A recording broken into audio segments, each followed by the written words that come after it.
Берекелүү жана сагынычтуу жолугушууга кош келиңиз. Аллахтан бул көз ирмемдерди кыяматтагы таразанын оң чөйчөгүндөгү өзү ыраазы болгон иштердин арасында кылуусун сурайм. Бул монголдор баянынын 3-чү бөлүгү.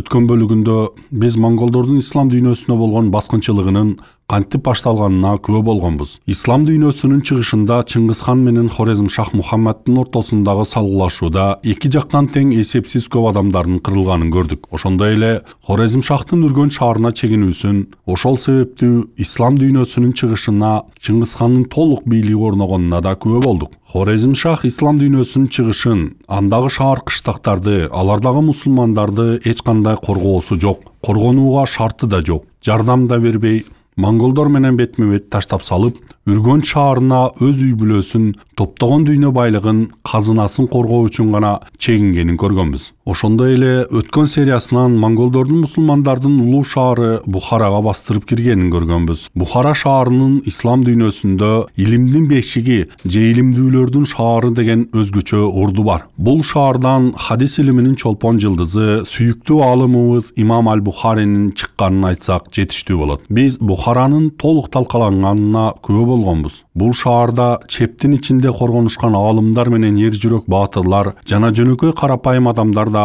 өлгөнүн айтканбыз. Мына ушул жерден кимдир бирөө эмне себептен Аллах Таала аалымдар менен уламаларды, факихтар менен Аллахтын ер жүрөк жоокерлерин ушундай жырткычтык менен болгон кыргындан сактап калбады. Алар Аллахтын алдында өз милдеттерин аткарып, душмандарга колдорунан келген каршылыктарын көрсөтүшпөдү беле? Анан эмне себептен алар деле ыйманы аз, кайдыгер көпчүлүк менен бизге кырылып калышты дешим мүмкүн. Бул суроого пайгамбарыбыздын саллаллаху алейхи вассаламдын хадиси менен жооп беребиз. Момундардын энеси Зайнаб бин Жахш, Аллах андан ыраазы болсун, пайгамбарыбыз саллаллаху алейхи вассаламдан: "О Аллахтын элчиси, биздин арабызда салих адамдар болгонуна карабай, биздин баарыбыз өлөбүзбү?" деп сураганда, пайгамбар саллаллаху алейхи вассалам: "Ооба, эгер бузукулук көбөйсө" деп, анын негизги себеби болгон бузукулукту баса белгилейт. Хадистеги бузукулук ошол мезгилдеги Бухара шаарында жана жалпы мусулман шаарларында көбөйүп кеткен болчу. Ошол бузукулуктардын бири деп мусулмандардын душмандарына каршы курал алып, өздөрүн коргоп чыга албаган эсептелет. Мындай мусулмандардын өз укуктарын тебелеп тепсөөгө, мал мүлкүн танап тоноого, абройлорун тепсөөгө эч кандай каршылыксыз жол берип жаткандары да коомдун бузукулуктарынан болуп эсептелет. Мусулман өлкөсүндө Аллахтын шарияты сакталбай жатканы да бузукулукка кирет. Жана да мусулмандар күнү-түнү күнөө иштерди кылышып, Аллахка баш ийбей туруп, анан да калп эле жараткан Аллахтын жардамын күтүшкөндөрү бул да туура эмес. Мына ушундай күнөөлөр жана башка шариятка дал келбеген иштер мусулмандарды ооруга чалыгып, шал болгон адамдай кылып тушап алган болчу. Балким ошол себептүү Бухара шаарынын бардык тургундары кыргынга учурашты. Биздин арабызда салих адамдар болгонуна карабай, баарыбыз курман болобузбу? Ооба. Эгер бузукулук өтө көп болуп кетсе, ошентип Бухара шаары кулап калды. Анан да бул окуянын аягы эмес, башталышы гана болчу. Окуя болсо хижраттын 617-жылы башталган. Ошол жыл мусулмандар тарыхында гана эмес, жалпы адамзат тарыхындагы эң жийиркеничтүү, эң кандуу жыл болуп эсте калды. Бул жыл жөнүндө сөз баштоодон алдын мен силерге Ибн аль-Аср, Аллах андан ыраазы болсун, сөзүн айткым келип жатат. Ибн аль-Аср бул исламдын эң чоң илимпоздорунан болгон эң көрүнүктүү тарыхчылардан эле. Анын Аль-Камил фит тарих, тарыхтын толук окуялары деген китеби ислам дүйнөсүндө кеңири тараган жана эң белгилүү китептерден. Ибн аль-Асрдын сөздөрү башка тарыхчылардын сөздөрүнө салыштырмалуу абдан абройлуу болуп эсептелет. Эмнеге Ибн аль-Аср? Себеби Ибн аль-Аср ошол доордо жашаган жана өзү ошол окуяларга күбө болгон. Миң уккандан бир көргөн деген сөз бар эмеспи? Чындыгында Ибн аль-Аср мусулмандар үчүн өтө кыйын мезгилде жашап өткөн.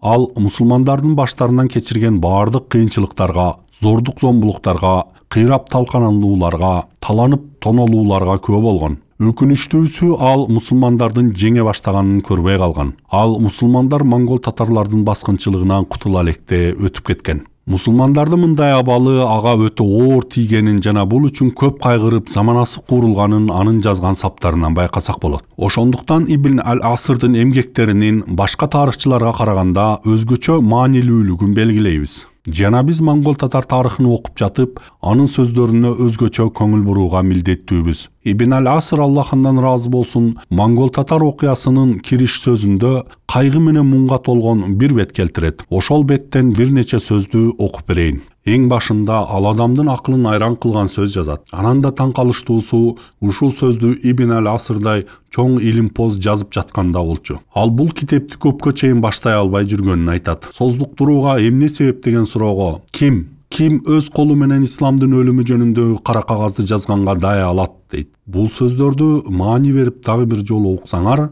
анда бүттү, ушуну менен ислам жер жүзүнөн жок болот дейт. Ислам өлөбү. Ибн аль-Аср болуп жаткан окуяларды кыяматтын белгилери деп билген жана ислам кайтпай турган болуп өтүп баратат деп ойлогон. Мусулмандар үчүн ушундай оор күндөрдү жазуу, исламдын өлүмү тууралуу жазуу ким үчүн оңой болот? Ким ушундай кайгыга кайдыгер болуп жаза алат дейт. Андан арулай мынтип жазат. О, мен туулбай туна чөксөмчү, о, мен бул күндөрдү көрбөй өлсөмчү, ушул күнгө чейин унутулуп калсамчы. Бул саптардын адам көтөрө алгыс кайгы муңга жык болгонун көрөбүз. Мындан ары да ал көп нерселер жөнүндө жазган жана аягында ойго келбеген бүтүнгө келген. Ибн аль-Аср монгол татарларды Дажалга салыштырат. Салыштыргандан кийин монголдордун кылгандары Дажалдын сыноосунан да оор дейт. Мусулмандардын баардыгы Дажалдын сыноосун боло турган эң чоң жамандык деп билебиз жана андан чоң сыноо кыямат күнү ана болоруна ишенебиз. Ошондой болсо да, ушунун баарын билип туруп, Ибн аль-Асрдын мындай деп айтуусуна анын өз көзү менен көргөн монголдордун жырткычтыктары себеп болгон эле. Жана да өз сөзүндө монголдор менен Дажалды салыштырып, Дажал жөнүндө айтсак, ал өзүнө багынгандарды өлтүрбөй тирүү калтырат экен. А булар болсо багынганын дагы, багынбаганын дагы, эркегин дагы, аялын дагы, жаш балдарды дагы өлтүрүшөт экен. Боюнда бар аялдардын ишин жарып, балдарын найзанын учуна сайып кетишет экен дейт. Бул окуяларды Ибн аль-Аср мына ушундайча баяндайт. Ибн аль-Асрдын ушул кайгы муңга, ызага толгон адамчыдагы сөздөрүн монгол татар окуясынын башталышына жазганына да көңүл бөлгүлө. Biz Бухараны хижраттын 616 жылынын акырында басып алышты дедик. А 617 жылдын башында алар Самарканд менен алек болушту. Самарканд болсо ислам дүйнөсүнүн эң ири шаарларынын бири эле. Бул шаар да ислам дүйнөсүндө илим билимдин шаары деп эсептелчү. Самарканд экономикасы өнүккөн, көптөгөн байлыктар топтолгон шаар болчу. Ошондуктан Хорезм шах бул шаарга 50 000 хорезмдик аскерлерди таштаган эле. 50 000 эркек Хорезмдин кесипкөй аскерлери эле. Ошондой болсо да Хорезм шах бул аскерлерди шаарды коргоо үчүн эмес, ошол жердеги өзүнүн байлыктарын коргоо үчүн калтырган болчу. Монгол татарлар Самаркандка келгенде көптөгөн бухаралык туткундарды, Бухаранын айланасындагы айыл кыштактардын тирүү калган элдерин жана Самаркандка келе жаткан жолдогу шаар кыштактардын элдерин да ала келишкен эле. Эмнеге буларга туткун мусулмандар керек болгон? Алар монголдор үчүн көптөгөн иштерди аткарышкан. Биринчиси, ар бир туткунга бирден монгол желегин көтөртүп коюшкан. Алыстан булардын баары монгол татар аскериндей көрүнгөн. Ошентип алыстан көргөн адам ушунун баары татар аскери экен деп, алардын санынын көптүгүнө таң калган жана жүрөгүндө коркунуч пайда болгон. Экинчиден, туткундарды тирүү тосмо катары колдонушкан. Качан эки жак тең бири-бирине жаа атып, найза сунушканда, монголдор туткундарды биринчи катарга коюшкан жана соккуну ошолор алган. А монголдор өз аскерлерин мындай соккулардан сактап калышкан. Үчүнчүдөн, туткундарды мусулман бир туугандарына каршы согушууга мажбур кылышкан. Ким андан баш тартса, ошол замат өлтүрүшкөн. Албетте, туткун мусулман өз жаны үчүн башка бир мусулманды өлтүргөнгө болбойт. Бирок ошол мезгилде булар үчүн бул дүйнө эч кандай маанилүү болбой калган эле. Чындыгында алардын арасында монголдорго чындап жардам бергендери да бар болчу. Мындайларды биз Бухара шаарынын элинен көргөнбүз. Алардын мусулмандардын чебине кылган чабуулун мисал катары айтсак болот. Мындай акыбал кемсинүүнүн жеткен чеги, урматтуу агайын туугандар. Кээде туткундарды шаардын коргоочуларынын жүрөгүнүшүн алыш үчүн шаардын коргонунун түбүнө алып келип баштарын алышкан.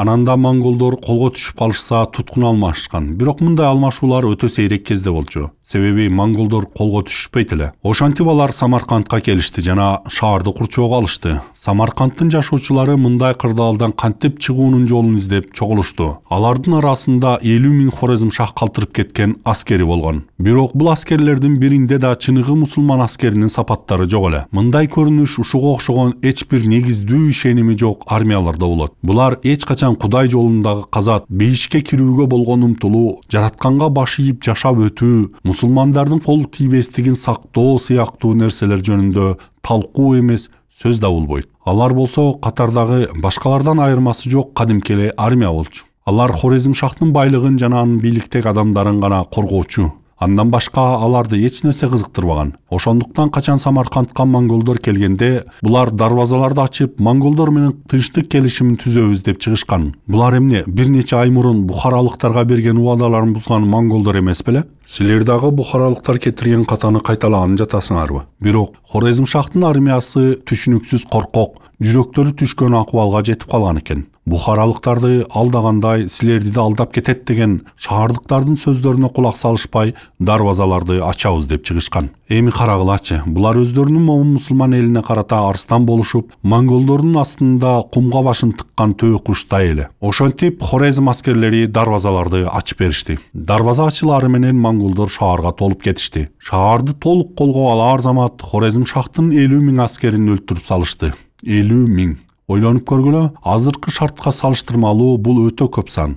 Андан кийин шаар элин кырып, талап тоноп, зордоп киришкен. Кымбаттуу достор, монголдордун бул кылгандары таң калыштуу деле болбой калды. Себеби мунун баары мурда 1, 2, 3 жолу эмес, бир нече жолу болгон нерселер болчу. Ошолор кайталанып жатты. Адамдар болсо, жөн гана өз өмүрлөрүн сактагылары келип, үзүлбөгөн үмүттөрү менен алдамчы кыялдарында монгол татарларды убадаларында туруп калышаар деп ишенгилери келип жатышты. Ошол мезгилдеги мусулмандардын чыныгы жашоосу ушундай болуп калган эле.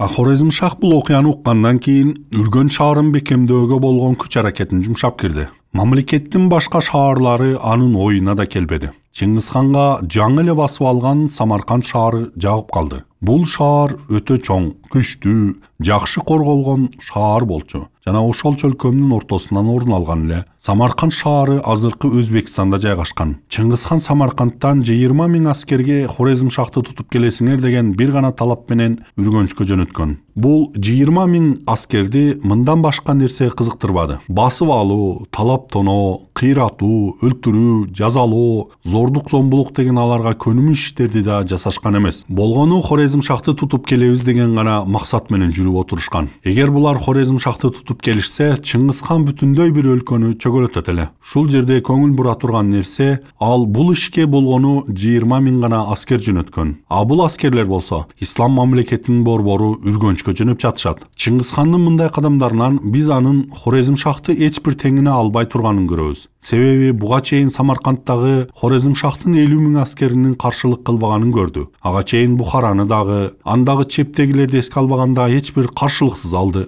Ошентип 20 миң аскер чындап эле Үргөнчтү курчоого алды. А Хорезмшах болсо, алардын Үргөнчкө карай чыкты деген кабарын угаары менен ошол замат качып кеткен болчу. Ушунчалык чоң мусулман өлкөсүнүн өкүмдары эбегейсиз чоң аймактын башкаруучусу болуп туруп, өз жанын жана үй бүлөсүнүн гана камын ойлогон эле. Үй бүлөсү менен казынасын жүктөп алып, Үргөнчтөн алыс, күнбатышты көздөй качып жөнөгөн. Татарлар болсо, Хорезмшахтын Үргөнчтө жок экенин билгенден кийин шаарды таштап, Хорезмшахты кууп жөнөшкөн. Алардын негизги вазифасы Хорезмшахты тутуп келүү болчу. Бул буйруктун аягына чыккыча аларды башка эч нерсе кызыктырган эмес. Алардын жолунан чыккан мусулмандарды өлтүрүшкөн да эмес. Ошондуктан элдерди алардын жолун тоспогон. Силер эч кимге тийбесеңер, силер үчүн жол ачык дегендей мамиле кылышкан. Хорезмшах Мухаммад бир шаардан экинчи шаарга качып жүрүп отурган. Ошентип бир нече мусулман шаарларында болгон. Ал Үргөнчтөн Нишапурга качкан, андан чыгып Ирандагы Мазендеранга барган, андан Рей деген шаарга, андан кайтып кайра Мазендеранга, андан чыгып Табаристанга, Табаристандан Каспий деңизге чыкканга аракет кылган. Табаристан Каспий деңизинин боюндагы шаар эле. Монголдор Хорезмшахтын изин кууп, бир шаардан экинчи шаарга артынан сая жүрүшкөн. Таң калыштуусу эч ким аны коргоп чыккан эмес. Бул адам алардын падышасы эле го. Бирок ал өзүнүн карапайым эли менен, жөнөкөй букаралары менен жолуккан эмес эле. Ал өзүнө жакын сарай адамдарынан, хакимдеринен, эмирлеринен башка эч ким менен иши да жок болгон. Хорезм шахтын кайда жүргөнүн татарларга анын өз эли эле көрсөтүп берген. Жада калса кээ бирлери татар аскерлери менен кошулуп, аларга жол көрсөтүп, Хорезм шахты тутуп алуусуна жардамдашып жүрүшкөн. Ошентип Хорезм шах Табаристандан Каспий деңизине келип жетти. Ошол жерден бир кеме таап алышып, бүт дүйнөнү анын кызыктары менен артка калтырып, Каспийдин ичине сүзүп кетти. 20 000 монгол аскери Каспийдин жээгине келип, Хорезм шахты таппай калышып, куугунтукту ошол жерден токтотушту. Хорезм шах эмне кылган десек, ал Каспий деңизинен бир аралчага токтоду. Ошол аралчада байыркы бир чеп болгон экен. Ошого барып, жалгыз, кемсинген, качкын абалда баш калкалаган. Аны менен бир канча жакын адамдары гана болгон. Ал жада калса үй бүлөсүн да толук сактай алган эмес. Алардын бир канчасын Табаристанда калтырууга туура келген. Субханаллах. Анын тарыхы адамды таң калтырат. Бир нече күндөн кийин же бир айга жетпеген убакытта Хорезм шах ошол аралда дүйнө менен кош айтышты. Ал өз төшөгүндө эле өлдү. Аны эч ким өлтүрбөдү. Ал өлгөндө шахтын дүйнөсү эмес, жокчулуктан бир кепин табылбай, өзү жаткан шейшебине кепинделип, ошол аралда коюлган. Жараткан Аллах Таала ага ушундай бир кадырсыз өлүм буйрган экен. Бул адам өзүнүн ушундай дөөлөтсүз өлүмүн өзү тандап алгандай эле өмүр сүрдү. Биз качан, ананда кайсыл жерде өлөрүбүздү билбейбиз. Ошончо да бул адам өлүмдү башты бийик көтөрүп, баатырларча тосуп алса деле болот эле да. Өз элин, мамлекетин, динин коргоп согушуп өлсө да бул кишинин эркинде эле го. Анын өлүмүн биз баатырларда эстеп калбайт белек. Өлүүчү убакытты токтотуп же бир айла кыла албайбыз. Бул баардык мусулмандардын бекем ишеними. Ошончо да бул чындык адамдардын назарындагы ишеним боюнча калып келет. Бул жөнүндө бир табийин мен адамдардын ишенимдеринин ичинен эң алсызы алардын өздөрүнүн өлүмү жөнүндөгү ишеним экенине ынандым деген экен. Ар бирибиз өлөрүбүздү билебиз, бирок алдамчы үмүттөр. Ушул алдамчы үмүттөр өмүрүбүздү текке кетирип, же акырет үчүн эч нерсе кылдырбай, көптөгөн чоң күнөөлөрдү жасап, башкаларга зулумдук кылып, түз жолдон алыстап кетүүбүзгө себепчи болот. Анткени биз али алдыда тообо кылганга, Аллах жолуна кайтканга убакыт кеңири жетерлик деп ойлойбуз. Бирок биз билген Мухаммед Хорезм шах ушундай бир кемсинген акыбалда өлгөн. Ошентип 20 000 монгол аскери Самаркандка, Чыңгызханга кайра кайтышкан жолдо Рей шаары аркылуу өтүшкөн. Хорезм шахтын үй бүлөсүнүн бир бөлүгүн ошол шаардан бекинген жеринен таап алышып өлтүрүшкөн. Аялдарын, балдарын өлтүрүшүп, Хорезм шахтын элинен алып качкан чоң казынасын талап алышкан. Баары жоголду, баары түгөндү. Эми ага жаратканын алдында бере турган эсеби гана калды. Бул 20 000 аскерге ислам дүйнөсүнүн ортосундагы кайра кайткан жолунда эмне болду деп ойлойсуңар? Эгер кимдир бирөө ушул жагдайды иликтеп көрсө, бул топ 100% өлүп жок болот дейт болчу. Себеби Табаристан менен Самаркандтын ортосу 650 чакырым. Ушул кичинекей топ менен алардын негизги күчтөрүнүн ортосундагы аралык 650 чакырым эле. Бирок ошого карабастан, бул кичинекей топтун жолун тоскон эч ким болгон эмес. Эч ким өз мүлкүн коргоп, же мамлекетин коргоп, же динин коргоп аларга каршы согуш кылбады. Алар болсо айланасынын баарын жалмап бараткан от сымал эле. Газвин шаарына киришип, ал жерден 40 000 адамды кырып салышты. Эми ошол мезгилдеги куралдарды элестеткиле. Аларда бомба, ракета деген болгон эмес. Болгону кылыч менен салгылашкан. Мусулмандарды өлтүрүшкөн, алар болсо жок дегенде коргонушкан эмес. Газвинден кийин Мазендеранга келишти. Мазендеран мусулмандардын эң жакшы курулган чеп менен курчалган шаары эле. Канчалык бекем чеп экенин, аларды мусулмандар Персияны ачып жаткандагы эң акыркы шаар экенин айтуу жетиштүү болсо керек. Мазендеран Иранда жайгашкан. Мусулмандар Мазендерандын чебинин бекемдигинен перстерди толук алгандан кийин дагы Мазендеранды ала алышкан эмес. Мазендеран Омайеттердин белгилүү халифи Сулайман Абдул-Маликтин убагында алган болчу. Ошого карабай монголдор Мазендеранга бир нече саат гана коротушкан. Мазендеран монголдорго бир күнгө да туруштук бербеди. Болгону 20 000 монгол аскери. Мазендеран, Рей, Газни деген шаарларды басып алышты. Чыңгызхан менен булардын ортосундагы көптөгөн тоскоолдуктар бул аймактагы тоолуу жерлерге, катуу аккан дарыяларга, бул аймактагы мусулмандардын тыгыз жайланышканына карабай, ушунун баарын басып алып жатышканда бирөө да кыймылдап койгон эмес экен. Мусулмандардын абсолюттук баш ийүүсү монголдордун эч бир тоскоолдуксуз баскынчылыгына жол ачкан. Мухаммад Хорезмшах табышмактуу адам болгон экен. Кээ бир китептерде Хорезмшахты Куран окуган, кадыр барктуу аалым болгон деп келет. Бирок ал саясатты да, мамлекетти башкарууну да жакшы өздөштүрө алган эмес экен. Ал өзүнүн элинин жашоо абалына кызыккандай эмес. Хорезмшах элинен эле эмес, коңшу мамлекеттерден да бөлүнгөн абалда жашап өтүптүр. Ал бийлик жүргүзүп турган мезгилде мамлекети баардык коңшулары менен согушуп турган. Ошол себептүү качан монгол татар баскынчылыгы башталганда, кошуна мусулман мамлекеттери да жардамга келген эмес. Аларга же Аббасид халифаты, же Индиянын буриттери, же түрктөр жардам бербеди. Ал эле эмес, анын өзүнүн элдери ага жардам беришпеди. Тескерисинче, кээ бирлери монголдорго аны куугунтуктаганда жардам беришкен. Чыңгызхан андан ары карай эмне кылмакчы болгон? Ал ошол чөлкөмдөгү эки чоң аймакты басып алмакчы болду. Биринчиси Хорасан. Хорасан бул Ирандын күн чыгышы, Афганистандын түндүк чыгышы жана ошол аймактагы мурдагы СССРдин катарындагы өлкөлөр. Экинчиси Хорезм. Хорезм бул Хорезмшахтын мамлекетинин борбор бөлүгү. Бул жакта борбор каала үргөнч бар эле. Булар ушундай чоң элдүү аймак болчу. Чыңгызхан көздөгөн максатына жетүү үчүн кылмыштуу чабуулун иштеп чыкты. Биринчи болуп Фергана өрөөнүнө кол салды. Фергана Самаркандтын күнчыгыш тарабында 500 чакырым аралыкта жайгашкан болчу. Ал Фергана шаарынын күлүн көккө сапырып, дубалдарын жер менен жексен кылып тегиздеди. Фергана азыркы Өзбекстанда. Андан кийин кезек Термез шаарына келди. Термез шаары Самаркандтан 100 чакырым түштүктө жайгашкан. Белгилүү хадис алымы Имам Термезинин шаары.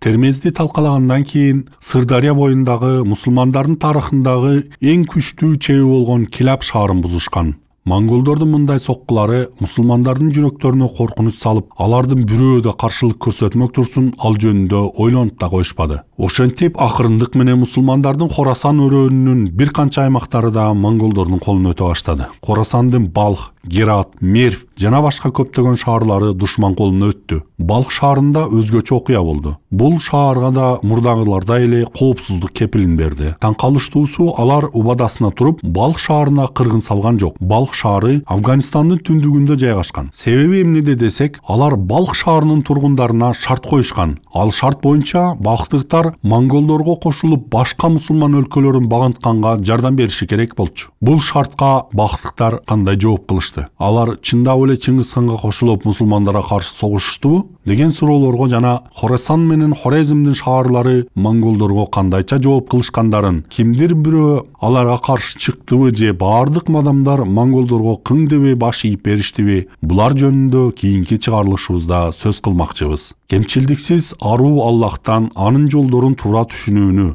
бизди пайдалуу нерсеге үйрөтүүсүн жана үйрөткөн нерсесин бизге пайдалуу кылуусун сураймын. Мындайды бир гана ал кыла алат жана ал баардык нерсенин эгеси. Ассаламу алейкум ва рахматуллахи ва баракатух.